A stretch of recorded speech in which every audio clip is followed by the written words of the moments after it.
السلام علیکم ورحمۃ اللہ وبرکاتہ۔ الحمدللہ رب العالمین والعاقبۃ للمتقین والصلاة والسلام علی سید الانبیاء والمرسلین اما بعد فاعوذ باللہ السمیع العلیم من الشیطان الرجیم من ہمزہ ونفخہ ونفثہ۔ میرے محترم بھائی اور بزرگوں، آج کی جو حدیث ہے وہ اس حوالے سے ہے کہ ہمیں دعا کرتے وقت جلد بازی نہیں کرنی چاہیے۔ عموماً ایسا ہوتا ہے کہ ہم میں سے بہت سارے ہمارے بھائی بزرگ، ہماری مائیں بہنیں، جب وہ اللہ تعالیٰ سے دعا کرتی ہیں تو کچھ عرصہ جب ان کی دعا قبول نہیں ہوتی تو وہ دعا کرنا چھوڑ دیتی ہیں، بلکہ صرف دعا کرنا چھوڑتی نہیں ہیں، وہ مایوس بھی ہو جاتی ہیں۔ وہ ہمارے بھائی مایوس ہو جاتے ہیں، اور مایوس ہونے کے ساتھ ساتھ وہ جو ہے نا وہ اللہ تعالیٰ کے متعلق شکوے کرنا بھی شروع کر دیتے ہیں کہ اللہ میری دعاؤں کو سنتا نہیں ہے، اللہ میری قبول ہی نہیں کرتا، اللہ کو پتہ نہیں مجھ سے کوئی مسئلہ ہے۔ اس طرح کی شکوے شکایتیں وہ اللہ تعالیٰ سے شروع کر دیتے ہیں۔ تو اس حوالے سے اللہ کے رسول صلی اللہ علیہ وسلم کی تعلیمات کیا ہیں، آئیے حدیث پڑھتے ہیں۔ صحیح بخاری اور صحیح مسلم یہ حدیث ہے۔ سیدنا ابو ہریرہ رضی اللہ تعالیٰ عنہ بیان کرتے ہیں کہ رسول اکرم صلی اللہ علیہ وسلم نے فرمایا کہ جب تک کوئی بندہ گناہ یا قطع رحمی یعنی رشتہ داری کو توڑنے کی دعا نہ کرے اور قبولیت کے معاملے میں جلد بازی نہ کرے تو اس کی دعا قبول ہوتی رہتی ہے۔ عرض کی گئی، سوال کیا گیا اللہ کے رسول صلی اللہ علیہ وسلم سے کہ اللہ کے رسول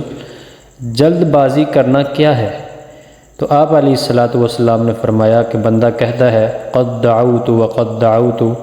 کہ میں دعا کر چکا ہوں، میں دعا کر چکا ہوں، فلم ارا یستجیب لی، لیکن مجھے اپنی دعا قبول ہوتی نظر ہی نہیں آ رہی، میری دعا قبول ہی نہیں ہوتی۔ فیستحسر عند ذلک ویدع الدعاء،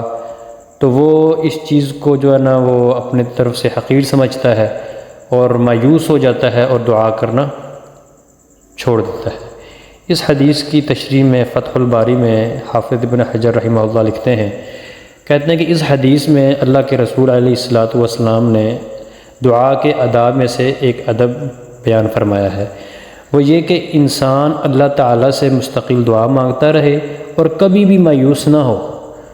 اور وہ لکھتے ہیں کہ یہاں تک کہ بعض سلف صالحین نے کہا ہے کہ مجھے دعا کے قبول نہ ہونے کا اتنا ڈر نہیں جتنا دعا کی توفیق نہ ملنے کا ڈر ہے۔ یعنی دعا قبول نہیں ہو رہی، مجھے اس چیز کا اتنا ڈر نہیں ہے کہ کیوں نہیں قبول ہو رہی، میں کر تو رہا ہوں نا، چلو قبول نہیں ہو رہی، وہ اللہ کی کوئی مرضی ہوگی، اللہ کی حکمت ہوگی،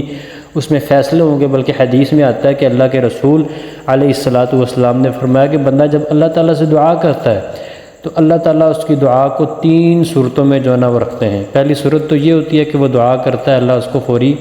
اس کی دعا کے مطابق عطا فرما دیتے ہیں۔ دوسرا یہ ہوتا ہے کہ اللہ تعالیٰ اس کی دعا کے بدلے اس کی کسی مصیبت کو، کسی پریشانی کو اللہ دور کر دیتے ہیں، ٹال دیتے ہیں۔ اور تیسرا یہ ہوتا ہے کہ اللہ تعالیٰ اس کی دعا کو آخرت کے لیے ذخیرہ کر لیتے ہیں کہ وہ دنیا میں دعا کرتا رہتا ہے لیکن اسے ملتا کچھ نہیں، لیکن روز قیامت اللہ تعالیٰ اس کو اس دعا مانگنے کا اجر جب عطا کریں گے تو وہ یہ دیکھ کے حیران رہ جائے گا، تو اچھا تو میری دعائیں اللہ نے قیامت کے لیے رکھی ہوئی تھی مجھے اجر و ثواب دینے کے لیے۔ تو اس لیے میرے محترم بھائیوں، کوئی نہ کوئی حکمت ضرور ہوتی ہے جو اللہ تعالیٰ ہمارے دعا کو قبول نہیں کر رہے ہوتے، یا کوئی نہ کوئی وجہ ہوتی ہے جو ہماری دعا فوری قبول نہیں ہوتی۔ ممکن ہے اللہ تعالیٰ اس دعا کی وجہ سے ہماری کسی مصیبت کو دور کر رہے ہوں، ممکن ہے اللہ تعالیٰ اس دعا کو ہمارے لیے قیامت کے دن کے لیے ذخیرہ کر رہے ہوں۔ تو اس لیے جلد بازی بھی نہیں کرنا چاہیے، مایوس بھی نہیں ہونا چاہیے، اللہ تعالیٰ سے شکوے شکایتیں بھی نہیں کرنا چاہیے، اور اللہ تعالیٰ کے ہر فیصلے پر